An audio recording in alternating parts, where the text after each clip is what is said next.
السلام علیکم ناظرین، کیسے ہیں آپ؟ خیریت سے؟ ہماری جو ویڈیوز ہیں ان کا مین مقصد ہے کہ ہم آپ کو ایجوکیٹ کر سکیں کہ آپ نے اسکیمرز، نصر بازوں سے، فراڈیوں سے کیسے بچ کے رہنا ہے۔ اور آج جو میں آپ کو قصہ سنانے والا ہوں، جو اپنے ولاگ ہے اس کے اندر جو سٹوری بتانے والا ہوں، اس میں اسکیمرز نے پورا ایئرپورٹ ہی بیچ دیا جس کا اصل میں کوئی وجود تھا ہی نہیں۔ یہ کیسے ہوا، کون سی کنٹری میں ہوا اور کب ہوا، یہ ساری ڈیٹیلز ہم آپ کو بتانے جا رہے ہیں، اور اس کے اندر کون کون سے لوگ انوالو تھے اور یہ انہوں نے فراڈ کیسے کمٹ کیا، اور اس کے بعد ہمیں کیا سبق ملتا ہے تاکہ فیوچر میں اگر خدا نخواستہ ہمارے ساتھ بھی فراڈ کرنے لگے تو ہمیں فوراً سے سمجھ آ جانی چاہیے کہ یہ تو کچھ دال میں کالا ہے۔ میں اپنا ولاگ شروع کرتا ہوں۔ یہ کہانی ہے 1995 کی۔ ایک شخص جس کا نام تھا ایمونیل نوڈی۔ یہ جو ایمونیل نوڈی تھا، اس کے ذہن میں ایک پلان آیا کہ اس نے سوچا کہ یار میں بہت سارے پیسے کماؤں، اور کیسے کماؤں۔ یہ ویسے میں بتاؤں، یہ یونین بینک آف نائجیریا تھا، اس کے اندر یہ ڈائریکٹر تھا، اچھی زندگی گزارا تھا، لیکن اس کے ذہن میں یار میں بہت سارے پیسے کماؤں۔ اس نے کیا کیا کہ اس کے ذہن میں ایک پلان آیا، اور اس نے کیا کیا کہ پوری دنیا کے جتنے بھی بڑے بڑے بینکس تھے نا، اس نے ان کو ایک فیکس ڈالا۔ اس دور میں فیکس وغیرہ ہوتی تھی۔ فیکس میں سے یہ لکھا کہ میں جو ہوں وہ governor of central bank of Nigeria ہوں، اور جو نائجیرین گورنمنٹ ہے وہ یہ سوچ رہی ہے کہ وہ ابوجا، یعنی ابوجا انہوں نے اپنا کیپٹل ابوجا میں شفٹ کیا تھا۔ جو ابوجا شہر ہے اس کے اندر ایک بہت بڑا ایئرپورٹ بنا۔ یہ اس نے جو ای میل، یہ جو فیکس تھی، اس نے دنیا کے بہت سارے بینکس کو بھیج دی۔ اب ایک آدمی تھا، اس کا نام تھا ساکاگوچی، نیلسن ساکاگوچی۔ یہ ایک برازیلین بینک تھا، اس کے اندر یہ ڈائریکٹر کی پوسٹ کے اوپر کام کر رہا تھا، اور اس کے بینک کا نام تھا نیورو اسٹیٹ بینک۔ یہ اس کے اندر کام کر رہا تھا۔ یہ فیکس اس کو بھی ملی۔ اچھا، اب یہ جو بینک تھا نا، اس وقت یہ سوچ رہا تھا کہ انہیں جتنے بھی ڈیولپنگ کنٹریز ہیں اس کے اندر جو ہے وہ انویسٹمنٹ اپرچونٹیز ڈھونڈنی چاہیے، اور وہاں پہ انویسٹمنٹ کر کے جو بینک کا پروفٹ ہے اس کو میکسیمائز کرنا چاہیے۔ اب یہ جو نیلسن ساکاگوچی تھا، اس نے یہ سوچا کہ یار یہ تو بڑی زبردست اپرچونٹی ہے۔ اب جو نائجیریا کی گورنمنٹ ہے وہ نیا ایئرپورٹ بنانا چاہیے کیپٹل کے اندر، تو وہاں تو انویسٹ کرنی چاہیے، اور یہ تو بہت بڑا شہر ہے، یہاں پہ تو بڑا ریٹرن آئے گا۔ اس نے یہ انیشیٹو لیا، اور اس نے کیا کیا کہ یہ جو ایمونیل نوڈی تھا، اس نے اس کو ٹیلی فون کے اوپر بھی رابطہ کیا، اور اس نے سے کہا کہ یار ہمیں کہیں پہ مل لینا چاہیے، اور ہمیں یہ ڈسکس کر لینا چاہیے، یہ بہت اچھا پروجیکٹ ہے، اور ہم نے بہت سارے بینکس کے ساتھ رابطہ کیا ہے، اگر آپ کا مائنڈ ہے تو آپ بھی ہمارے ساتھ کر سکتے ہیں، میٹنگ کر سکتے ہیں۔ اب ساکاگوچی نے کہا یار آپ برازیل میں بھی آ کے مل سکتے ہیں، نائجیریا میں بھی مل سکتے ہیں، یا ہمیں کسی اور کامن پلیس پہ بھی مل لینا چاہیے۔ تو انہوں نے ڈیسائیڈ کیا، ساکاگوچی نے کہا میں لندن میں آ رہا ہوں نیکسٹ ویک میں، کوئی میرے کسی کام کے سلسلے میں، تو آپ وہاں پہ آ جائیں، ہم مل لیتے ہیں۔ اس طرح ہوا کہ یہ پلیس ان کی ملاقات کے لیے ڈن ہوگی، اور یہ وہاں سے ایمونیل اور اس کے ساتھ 4 لوگ اور بھی، یہ 5 لوگ، یہ سارے پہنچ کے وہاں پہ انگلینڈ میں۔ وہاں پہ ان کی ایک ہوٹل کے اندر میٹنگ ہوئی۔ انہوں نے بہت زبردست قسم کی گاڑی جو ہے، اس دور کی جو ٹاپ کلاس کی گاڑی تھی وہ ارینج کی۔ جو ہوٹل تھا اس کے اندر جو ٹاپ کلاس کا جو سوٹ تھا وہ بک کروایا۔ 5 لوگ تھے، اس میں ایک گورنر بنا، ایک ڈپٹی گورنر بنا، ایک غالباً فائنینشیل کنٹرولر آف ایویشن کا بنا، اور ایک ان کی میں سے کسی کی ایک بیوی تھی۔ 5 لوگوں کا ایک گروپ بنا، اور انہوں نے خوب تیاری کر رکھی تھی۔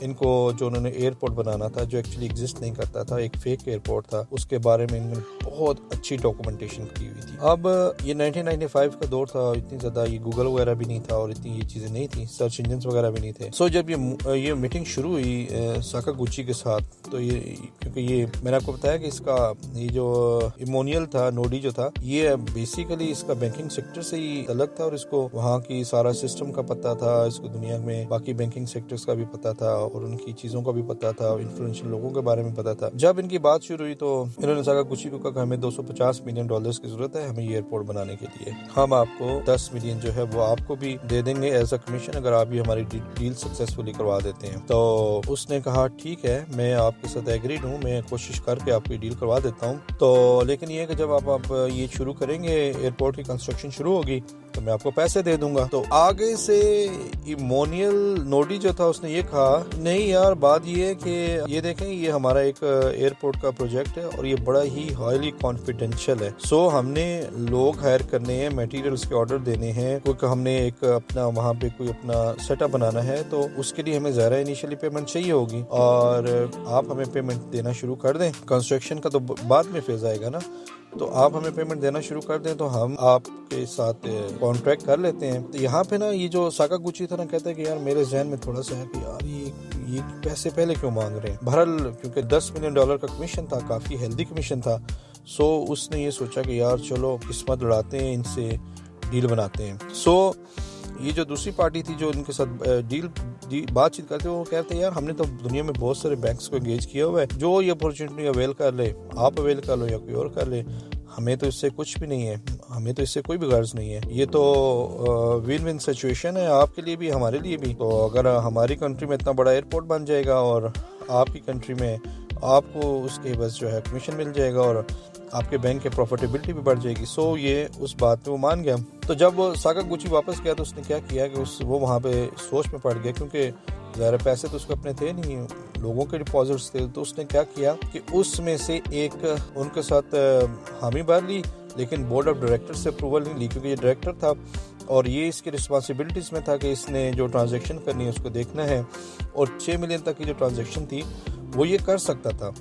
تو اس نے سوچا کہ یار چلو میں چھوٹے چھوٹے ٹرانزیکشنز کر کے نہ بھیج دیتا ہوں. تو اسے مختلف کوئی لگ بھگ 17 مختلف بینک میں چھوٹی چھوٹی ٹرانزیکشنز کر دیں، اور اس نے ان کو 3 سالوں میں 242 ملین پے بھی کر دیے. اب وہاں سے دوسری طرف سے جو امونیل نوڈی تھا، وہ اس کو وہاں سے فیک ڈاکومنٹس بھیج دیتا تھا، کہتا تھا یہ ہمارا اب یہ سٹیج ہوگی، ہماری یہ سٹیج ہوگی، ہماری وہ سٹیج ہوگی ہے. یعنی یہ سارا اس کے رحم و کرم پر ہی تھا. اچھا، اب اس کے بعد کیا ہوا کہ پھر یہاں پہ نا ایک یہ دیکھیں گے، یہ 1995 کی بات کر رہا ہوں، 68 ارب روپے اس وقت کتنے ہوتے تھے اس وقت. اگر ملک ریاض کو دیکھیں تو یہ موٹر سائیکل پہ وسپا پہ گھومتا تھا، اور ہمارے جتنے یہ نواز شریف، یہ زرداری اور یہ ساروں کو 1995 میں دیکھیں تو کم لوگ ہوں گے جن کے پاس اتنے پیسے ہوں گے. اینی ویز اب تو ماشاءاللہ بہت اچھے ہیں، لیکن میں یہ کہتا ہوں کہ 68 ارب بھی اچھی اماؤنٹ تھی. تو کم لوگوں کے پاس، مائٹ بھی ان کے پاس ہوتے بھی ہوں، لیکن ایٹ لیسٹ ملک ریاض کے پاس شاید اتنے پیسے نہیں تھے. اچھا، اب کیا ہوا کہ ایک بعد میں اس طرح ہوا کہ یہ جو برازیلین بینک تھا نا، نیورو اسٹیٹ بینک، اس کو نا ایک اسپینش بینک تھا، سینٹینڈر نامی بینک تھا ایک، اس نے سوچا کہ ہم اس بینک کو اکوائر کر لیتے ہیں یا اس کو بائی کر لیتے ہیں. جب اس کو وہ بائی کرنے لگے نا تو یہ بات پھر کھلی. تو وہ جو بینک تھا نا، جب اس نے ان کو بائی کرنے لگا تو ان کا ایک بورڈ بنا تاکہ یہ جو بینک ہے اس کی کتنی ویلیویشن ہے وہ کی جائے. تو اس میں دونوں طرف سے لوگ شامل ہوئے، دونوں بینکس کے اس بورڈ کے اندر.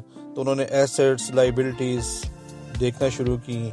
تو جب انہوں نے دیکھنا شروع کی تو انہیں یہ والی جو ٹرانزیکشن تھی ان کی سمجھ نہیں آ رہی تھی کہ یہ کیا چکر ہے. جب انہوں نے ساکاگوچی سے پوچھا تو اس نے بتایا جی یہ تو میں نے نائجیریا کا جو ایک ایئرپورٹ بن رہا ہے اس کے اندر میں نے انویسٹمنٹ کی اور میں نے بورڈ آف ڈائریکٹر سے اپروول نہیں لی تھی. تو سارے سر پکڑ کے بیٹھ کے انہوں نے کہا یار یہ تم نے یہ کیا کر دیا. اینی ویز اب انہوں نے یہ سوچا کہ ایک تو اس کے اوپر کیس چل گیا ساکاگوچی کے اوپر، دوسرا انہوں نے کہا جن لوگوں نے پیسے لیے اس نے پوری منی ٹریل دی کہ کہاں کہاں پہ پیسے دیے، کس کس بینک کے ذریعے روٹ ہو کر گئے. تو انہوں نے نائجیریا گورنمنٹ کو نا اپروچ کیا، ان سے اپروچ کر کے اور ان سے ہم بات کریں اور ان سے یہ جو پیسے ہیں وہ واپس لے لیں.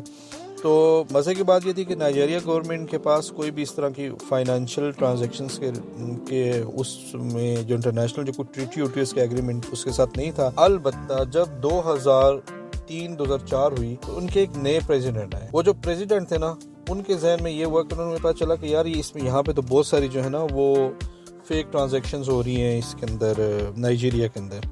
تو پریزیڈنٹ نے نا ایک فائنینشیل کرائم کمیشن بنا دیا 2003-2004 کے اندر، جس نے جو نئے پریزیڈنٹ آئے تھے ان کا غالباً نام تھا اوبسانچا. تو انہوں نے نا ایک پورا کمیشن بنا دیا. اس کمیشن کے سامنے یہ ایمونیل نوڈی اور اس کے ساتھ جو باقی لوگ تھے وہ بھی جب اس کمیشن کے سامنے پیش ہوئے، وہاں پہ جب تحقیقات ہوئی تو انہیں سمجھ آ گئی ساری گیم. تو اس نے کہا جی بات یہ ہے کہ میرے پاس پیسے نہیں ہے، میں تو صرف $10 ملین دے سکتا ہوں، اس سے زیادہ نہیں ہے. تو جو پبلک پروسیکیوٹر تھا اس نے کہا یا تو 80 ملین دے دے. اس نے کہا نہیں میں 40 دوں گا. تو یہ نیگوسیشن چل رہی تھی کہ ایک نیا وٹنس وہاں پہ نا یہ ساری چل رہی تھی کہ اس کو سزا کتنی ہونی ہے، کم ہونی ہے، زیادہ ہونی ہے. یہ جو تھا نا نیلسن ساکاگوچی، یہ وہاں پہ جب آیا جو وہ سابقہ ڈائریکٹر تھا برازیلین بینک کے اندر، وہ آیا تو اس نے آ کے وہ ساری جتنی ٹرانزیکشنز کی تھی وہ والی پھر اس نے یہ بتایا کہ یہ دیکھیں میرے پاس ڈاکومنٹس ہیں، اس نے مجھے governor of central bank of Nigeria بتایا تھا.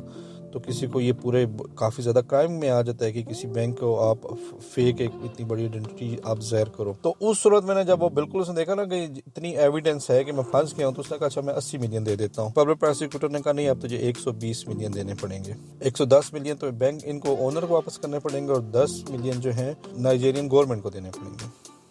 وہ مان گیا. اینی ویز اس کو 5 سال کی سزا ہوگی، لیکن 2 سال سزا کر کے وہ باہر آ گیا. تو یہ آپ کو یہاں سے میں سمجھانا یہ چاہ رہا تھا کہ دیکھیں کہ اس نے یہ کتنا بڑا فراڈ کمٹ کیا، اور اس میں کتنے طریقے سے مہارت سے اس نے اپنی ایکسپرٹیز کو کی، اور کتنا بڑا وہ اسکیمرز تھا کہ لوگوں کو اس نے کتنے آرام سے جھانسا دیا.